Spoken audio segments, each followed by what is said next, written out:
Fan TV, Chris. He's stuck by Arsene Wenger all season. Is he vindicated today? I think so, yeah. I mean, not just for Arsene. I'm just so happy it's going to shut other fans up, and more importantly, our own fans. They've been. He gets no respect. He deserves so much more respect. He's not perfect. Look, after 20 minutes, I think that he was the reason why we're 2-0 down. I'm his biggest fan, but Why'd you say that? We don't do any homework on the opposition team. This isn't just a one-off. Cesc Fabregas has quoted it, and Rami Shaban, other former players. We don't do any homework on the opposition team. Lukas Podolski was doing an interview this morning. Interviewer said to him, what do you think about Matt Fryatt? And Podolski was like, who? He didn't have a clue who he was. Matt Fryatt is Hull City's FA Cup hero. He scored in nearly every single round.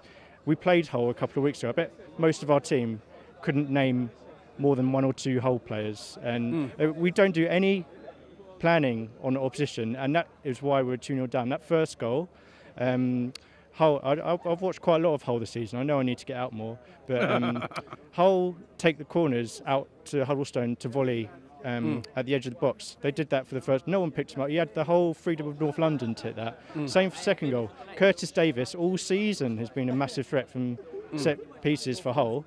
He scored about 5 goals, I think. And again, no one picking him up. It was just so predictable. It also reminded me of the fact that in all the big games we played away from home this season, it's been game over after 20 minutes. We're such slow starters. But one thing you've got to say about today, the fight and the heart that they showed to get back in it and to finally win. I mean, how much pressure must they have been under? It would have been in the back of their minds, the onslaught that they would have got, and they pulled it out of the bag. I think massive bottles, especially the cup final, to come back from 2-0 down. And, you know, I think Hull can feel slightly unlucky to have lost in 90 minutes. Like, taking my Arsenal hat off, don't get me wrong, I'm not being negative. I'm so fucking happy that we won. This is massive. This is such a landmark win. But just... you think they didn't do much in the second half, though? No. And then I felt overall, over the full length of the game, first half, they were very strong. I'd say they were the best team.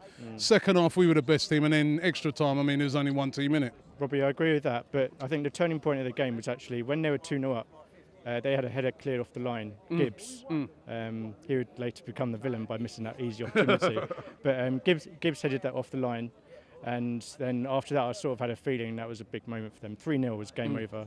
And then Cazorla scored a free kick that no one even expected. I didn't even bother hardly paying attention because Arsenal scored a free kick. What the hell? And yeah, that went it. I think the keeper... Some people had a few too many shandies. Hull fan. Yeah, I know. No, credit to Hull. I mean, their fans today, magnificent. It was a privilege to be part. I mean, people go on about the 9 years, yeah, which is fair enough, but it's actually a massive compliment to us. Put it in a little bit of perspective. If Hull have been 110 years, they've never won anything. It's their first ever final. Tottenham haven't won the league since 1961 in black and white. I don't think anyone here was even born near them. No, mate, Liverpool haven't won the league since 1990. It's like, come on, football is cyclical. We're going to go through phases when, like the late 90s and early 2000s, when we go win trophies. If we had lost today, we're not the worst team in the world. And just because we've won, we're not suddenly the best team in the world. But it's obviously a massive win for us, psychologically more than anything. You know, we discussed this earlier in the season. We hope it's going to lead on to bigger and better things. But also want to give credit to Yaya Sanogo today. I know people are going to... He's like a bit of a laughing stock. And I know he didn't score. Will he ever score for Arsenal? But I'm actually becoming a fan of playing 2 up front against these sort of teams, because before he came on, we didn't look like we were going to score at all, really. I mean, because all this free kick doesn't really count. It's a long-range effort from... And can we kick on from this and do bigger things? Well, this summer I predict we will put in a 5 million bid for Edison Cavani, and that will get rejected. And we'll save it all for September the 1st and put in a few more derisory bids, and then, you know, near to midnight, we'll hopefully get a right back, and I can't believe Stagners off to City. Listen, let's just savour this moment. Yeah. Forget about transfers for a minute.